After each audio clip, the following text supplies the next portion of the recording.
Welcome to the Shenmue AM2 podcast.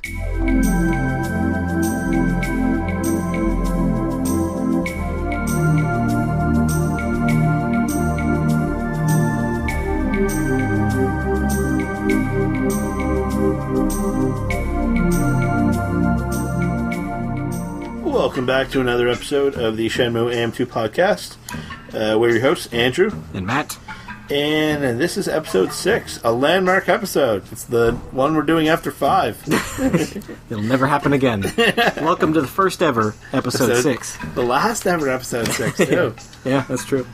Episode 6 has a pretty limited run. Mm-hmm. It's exclusive. This episode we are going to be doing, Matt and I have each prepared 5 questions that we would like to ask either Sony or Shibuya or Ryo Hazuki, Yu Suzuki, or Saga or whoever. Just questions that we would love to have answers to. And Matt and I don't know each other's questions. We haven't looked at them yet. So we can, once we pose the question, we'll discuss what we think might be the answer, what we'd like to be the answer, and we'll go on from there. All right. First of all, you just tried virtual reality. What did you think of it? I did try virtual reality. It was pretty neat. I think it's... I don't know if I'd want to see Shenmue in it. No, you wouldn't want to explore, the Hazuki residence? I think it could be... I think it could be a cool mini game. Yeah, I wouldn't want the whole game to be in it. I would just want Kid Nikon to release his HD rendered Dobuita and Hazuki residence for VR viewing. It'd be cool because originally they talked about being able to ride a bicycle. If you were able to ride a bicycle through Dobuita in VR, that'd be badass. Yeah, that would.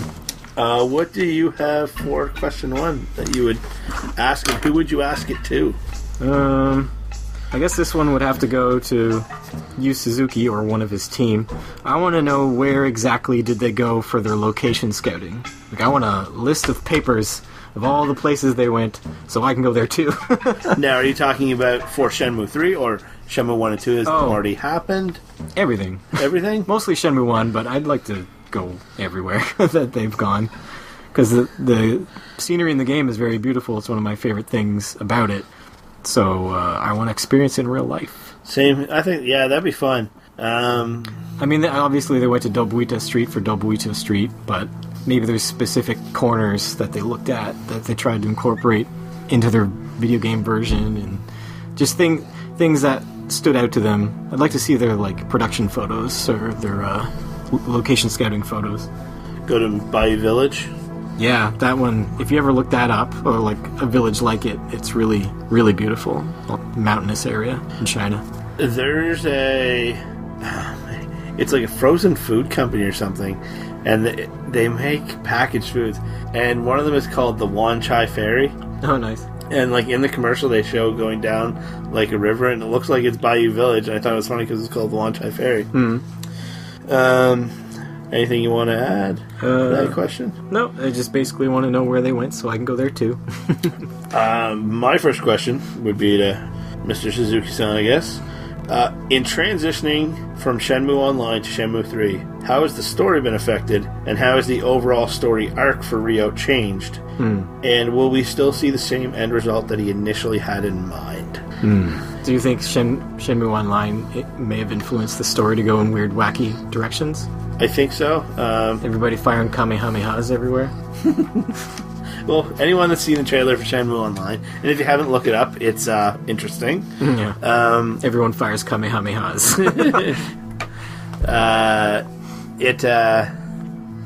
Because Ryo wasn't the playable character in that.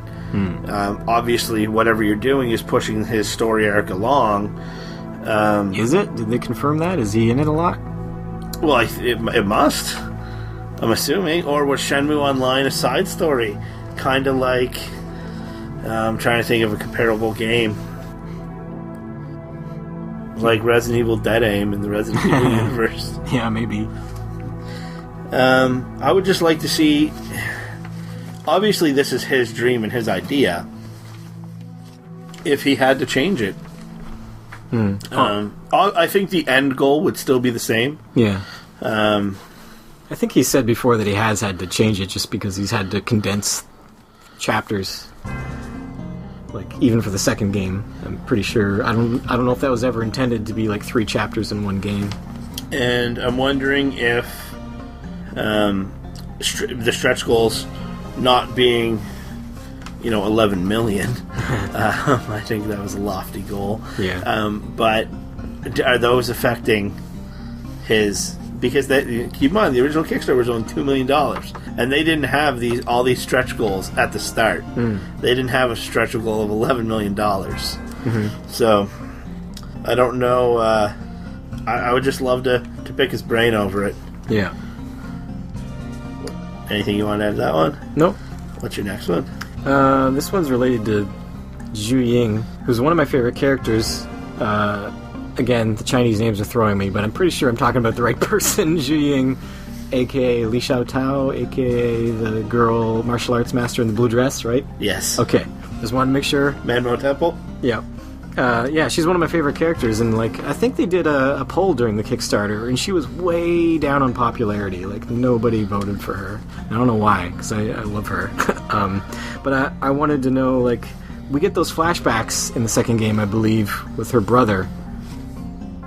And is it implied that her brother is Lan Di? Or do you remember those flashbacks in the second game? Yeah. Is it implied that her brother's Lan Di? Or is it implied that her brother is the man that Iwa Hazuki killed? I don't know. Or maybe we'll find out. Or does he just work with Lan Di? Yeah. He's one of the bosses along with Lan Di. Anyways, her whole backstory interests me. I think that's something that we will definitely find the answer to in Shenmue 3 or Shenmue 4. Good. My next one's kind of a personal question for him. What emotions was he feeling when Adam Boyes made the announcement at E3 2015? And was he worried that the live crowd might have been drained from the previous 2 major announcements early in that press conference, being Final Fantasy VII and The Last Guardian? Worried before it happened, you mean? Because once it was announced, they definitely weren't drained. No, they weren't trained at all. Yeah. But prior to it happening, right as Adam Boyes made that announcement. Have nerves. I believe he was crying, so that's all I know about it. But. I would have loved to have seen it. Yeah. Because everything, they went to such lengths to keep this a secret. And then he almost messed it up. With the forklift photo? Yeah. I think that, I don't know, I think him sending that forklift photo was getting, I think he needed to. Yeah. I think he might have been in an emotional state where that little glimpse of hope for everyone just, puts a smile on his face and puts a little hope in everyone else that wanted it. Yeah. But yeah, would love to have seen him. Because that's something that we didn't get to see is his... They should have had cameras backstage. Should have done a little mini documentary about the announcement. And who knows, they might have. Well, we haven't seen it. You'd think we've seen it by now. Maybe PlayStation would have released it on their blog or something. Maybe it's bonus content on. Maybe. Saving it for a Kickstarter update. My next question, I guess these are all questions I'd have to ask to Yu Suzuki. My next question is, can Ryo show up in the Virtua Fighter games? Is he part of the same universe, canonically? Would he be, if he showed up in the game in, Virtua Fighter 6 or something, would he be, a guest character that, isn't part of the story? Or can he show up in the story, be canon, be part of it, be an active player in it? And what age would he be? Would he be, in his 40s or something? I think he would have to be older. He'd have to be, he could even be in his 50s. He was 18... in 1986? No. But when does Virtua Fighter take place? I thought it was current. I thought it was modern day. It is modern day, but is it modern day from when it came out in the mid-90s? And how far how far have they gone from there? Yeah. That'd just be interesting. I'm just wondering if, in his opinion, Shenmue is a completely separate thing, or if they exist in the same world. Those 2 franchises. Because a lot of the characters in Shenmue take their movesets and their visual style directly from Virtua Fighter characters. Oh, absolutely. So I don't know if he would allow them to all be in the same universe, since a lot of them are so similar. Well, Bayou is essentially, he is Lao. Yeah. Greg Moore is Greg Moore Jeffrey or Wolf? Probably Jeffrey. Yeah, he's one of those 2. It'd just be interesting to know. What do you got? My next one's pretty hard hitting. It would be for actually everyone involved in the process. Do you think Shenmue 4 will be a reality? And do you think it is a responsible risk to take, considering how long it took Shenmue 3 to come to fruition? You mean, is it responsible to leave Shenmue 3 with an open-ended ending? Both. Yeah. So if there is a Shenmue 4, obviously Shenmue 3 isn't getting an end, like a definitive ending. I mean, like ending the storyline. But this was done through Kickstarter. I'm saying this. Would people be willing to pony up the money? And my personal answer is, no matter how upset I would be, the money would be in my bank account and going to do. Assuming Shenmue 3 doesn't suck horribly. Yeah. If he gave us a good game with Shenmue 3 and he wants more money for Shenmue 4, then yeah, I'm all in. But if Shenmue 3 is just a disaster, then I probably wouldn't. Really? You wouldn't pay to see the end? If Shenmue 3 is just like not worth playing, if it's horrible, you'd keep going? Yeah, I would absolutely keep going. I don't know. Not sure. I mean, I'd keep track of it. I'd stay up to date on what's happening, but I don't know if I'd pay for it if Shenmue 3 is horrible. But it's not going to be horrible, so it'll be fine. Right? I don't... sitting here, I'm looking at Matt. I don't think Matt believes what Matt is saying. What do you mean? I don't think that you would not be able to play Shenmue 4. It's hard to imagine that, like, the game... It's impossible to... I'm willing to say it is impossible to imagine that. Yeah. I don't know. We have to kind of play that one by ear. Do you think it's responsible for him to not have finished the story and already say there's going to be a Shenmue 4? Yeah, I mean, I don't want him to take his story and just, like, destroy it by cutting it super short. Like, I want him to stay true to his vision for the story. I feel the same way. Yeah. Like, a lot of people were angry when they heard that this won't be the last one, because they don't think another one will come. But, I don't know. It happened before. We lived. If it's another cliffhanger and there's no Shenmue 4, we'll live. It's a lot better than just having a shitty Shenmue 3, if that's what it takes. I'm still... I don't know. I want it. I would pony up the money, regardless. Even if Shenmue 3 is the worst game you ever played. If Shenmue 3 is worse than Superman 64, I will play Shenmue 4 all day. All day. That's dedication. It is. I want to know how the story ends. Well, would you have been one of those people who would be happy with just a comic book ending then? Or? Absolutely. Oh, really? Okay. Yeah. You're that invested in the story. I am that invested. I'm more invested in the game itself. Like, the idea of the game and the gameplay. And the story is... I mean, it's nothing super special. It's just a revenge story, right? We've seen those before. It's interesting, but... I wouldn't want a comic book to end the story. I would want games, because the games are what I like. But there's room for both kinds of fans. Anything else on that one? No. My next question is kind of simple. It's just, will Ryo ever get back to Japan? But I guess that would be a spoiler if he told me. I want to know if we can go back to Japan, just because I love Japan so much. But he laid out those story beats in that dissecting or post-mortem of Shenmue a few years ago. I don't think there was any mention of going back to Japan. It was all China. I think the rest of the gameplay will be in China. Now, at the end, we see him go back and meet up with Ine-san and Fugu-san again? Really, I guess what would that add? Other than, if it becomes a somber moment where Ine-san passes away or something. Yeah. Or Nozomi's back in Japan. But... I want Landi to go back to Japan for some reason, and Ryo has to hop back across the ocean and follow him. I would love to see if they do, have like one final epic moment between the two of them. I'd love for it to be back in the dojo. Yeah, if like you get to the final fight and you like let Landi live or something because you've learned that revenge isn't the way, and then you go back to Japan and a few months later Landi shows up and he forces you into a fight to the death in your dojo. That'd be cool. I'm just, yeah. I think we're going to have it almost be like the ending of the first Ninja Turtles movie. Like, I'm talking about, like, the 90s one. Yeah. Where Splinter will not kill Shredder, but Shredder does something to essentially kill himself. Yeah. Minus the... Let's ignore the fact that Casey Jones hits the lever on the garbage truck. You don't want to throw a Londi in a trash compactor? But... Oops. Fukusan's like...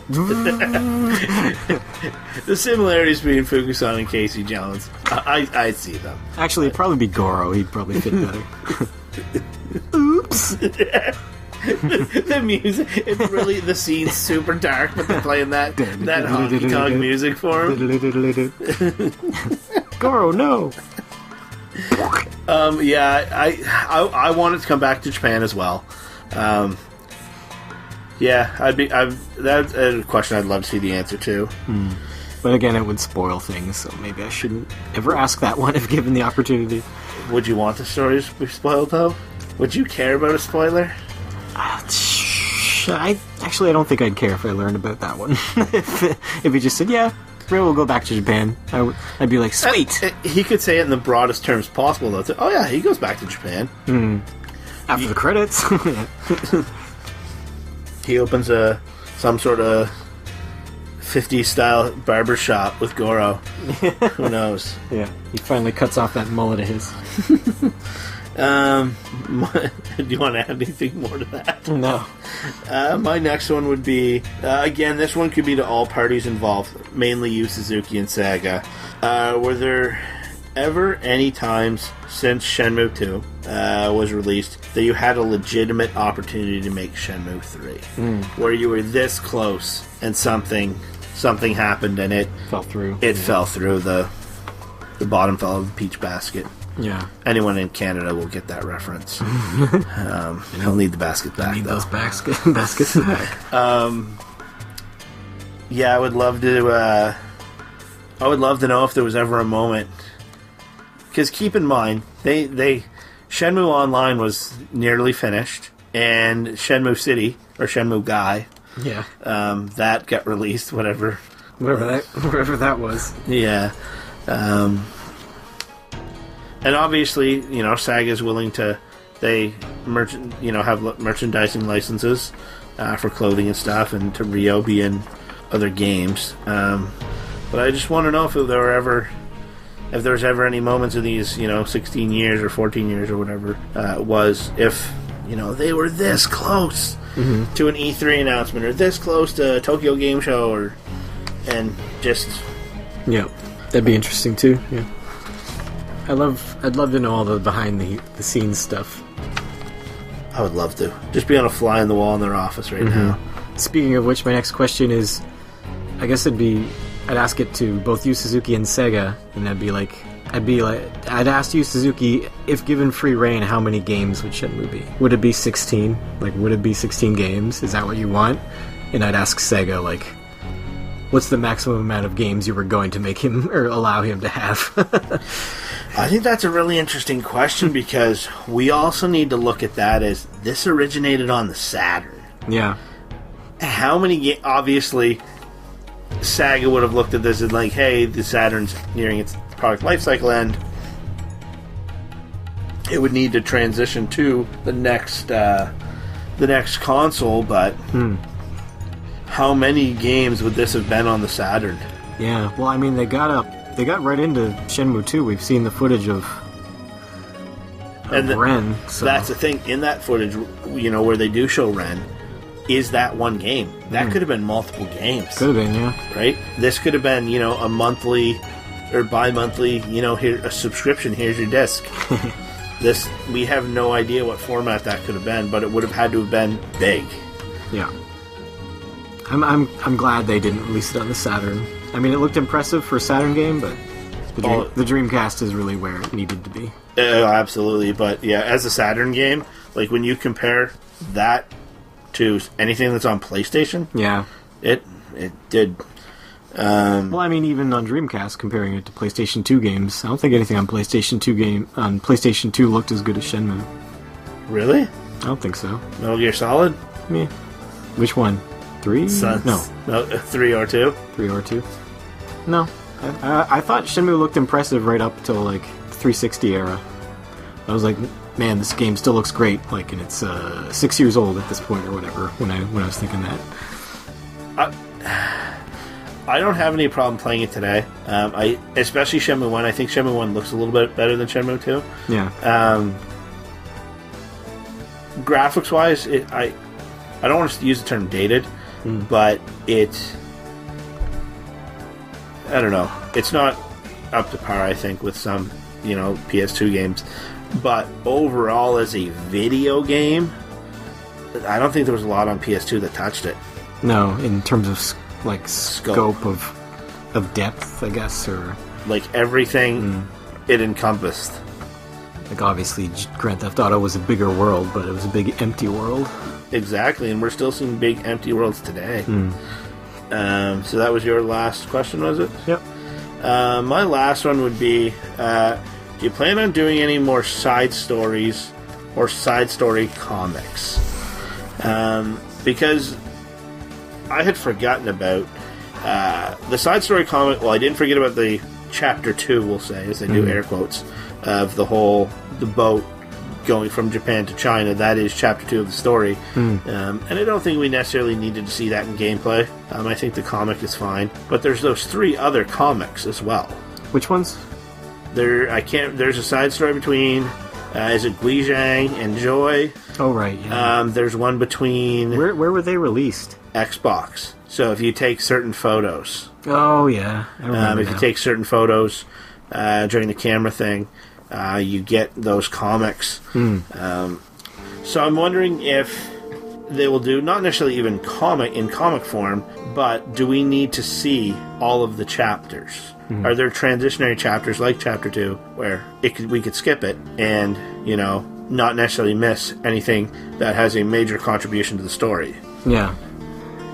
Because I think whether or not Chai is alive, do you think that's going to have an impact on the rest of the story going forward? I hope not. I hope he's done for. I don't think he fits in the world, the universe. No. That well. No. He stuck out like a sore thumb. Yeah. Little Gollum guy. He's literally... My wife actually, she watched me do the final fight scene. She's like, oh, he's like that guy from Lord of the Rings. Yeah, he is. He's essentially a Gollum skin on Leon from Virtua Fighter 2. Yeah, and Landiz is precious. He'll allow him to die like a precious. Yeah. That's all my questions I had. Those are mine. One bonus question I would love to ask Adam Boyes is how in the world did he get to, when they were planning out the Dream Conference in Sony 2015, how did he get to do 2 of those of the 3 major announcements? Like, there was multiple presenters during that thing. I would just love to have been like, how do you get the Final Fantasy VII one and the Shenmue one? Everyone's going to love you forever. He's not even with Sony anymore. Yeah, he's not with Sony anymore. He's back making games. But that's a little bonus question that, I mean, how do you just take 2 cherries on the sundae? Yeah. Greedy bastard. I've got one more thing, but it's not a question or anything. It's just I went to a nerd convention here locally, kind of locally, a couple hours drive. Halcon, and it's like comics and sci-fi and video games and stuff. And there was literally thousands of people there, and I'd say at least half of them were in costumes. I went and had my costume, I guess, if you will, of Ryo Hazuki. I had my jacket, my white t-shirt, my blue jeans, and I had the plaster on my cheek and stuff. The only thing I didn't have was the hair, just because I didn't really want to wear a mullet wig, a spiky mullet wig. But it was clear to any Shenmue fans who I was supposed to be, or what I was a fan of at least. I passed thousands of people. Not one recognized the game or talked to me. I was very sad.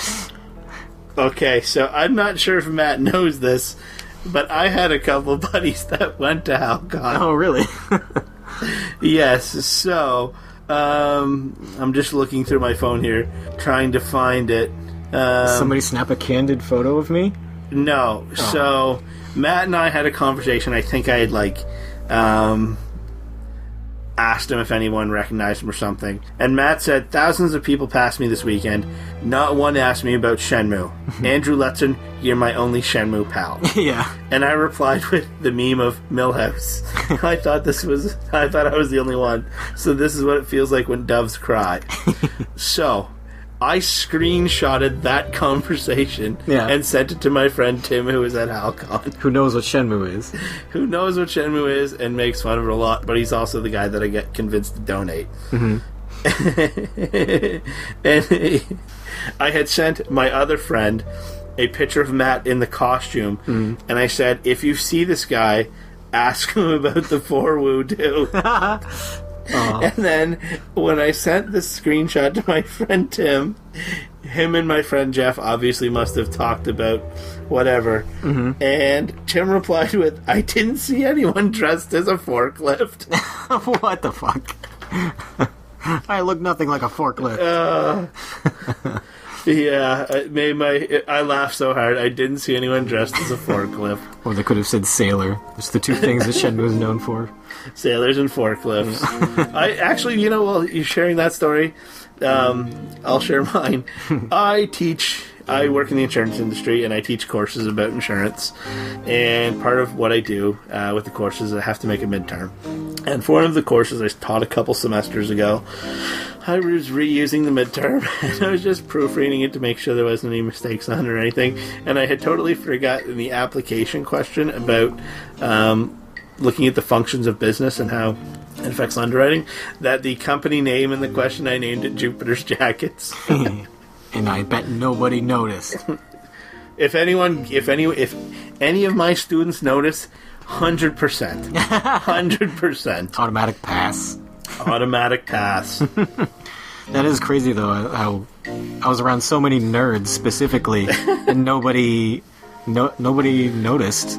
And then I was just out and about, like, amongst normal people in my own town, and I ran into you, even though you didn't come up to me again at the time. If Cher could turn back time, if she could find a way, I'd go back, and I would talk to you in that grocery store. Because I knew, and I don't know why I didn't. And the thing is, you weren't a stranger. I knew you, and I still didn't say anything. You knew of me, yeah. Well, you were Matt Hazuki of the Hazuki Dojo. Exactly. My style is famous. The homeless guy knows about it. Anything else you want to add to this? This has been the fun episode, I think. Yeah. All our episodes are fun, but episode 6 was super fun. And it's the only episode 6 you're getting. It's too bad it's gone forever after this. You, if you've just listened to it, make sure you delete it off your hard drive, scrub it from your memory. Get one of those things from Men in Black. Yeah. Invest in one of those. You can pick them up anywhere. It's your Walmart, your True Hardware, wherever. So where can people find us on social media, Matt? We've got a Gmail account at Shenmue AM2 podcast at gmail.com. We don't have any feedback this week, do we? Did you check? I did check it the last couple of days and we didn't have anything. Okay. We are on Facebook at Shenmue AM2 Podcast. We have a Facebook group, Shenmue AM2 Podcast. We have a Twitter. We should probably have a Twitter. Yeah. Speaking of Twitter, Cedric Biscay liked my tweet, replied about it. I was trying to send him a compliment, just thanking him for what he does for helping Shenmue 3 see the light of day.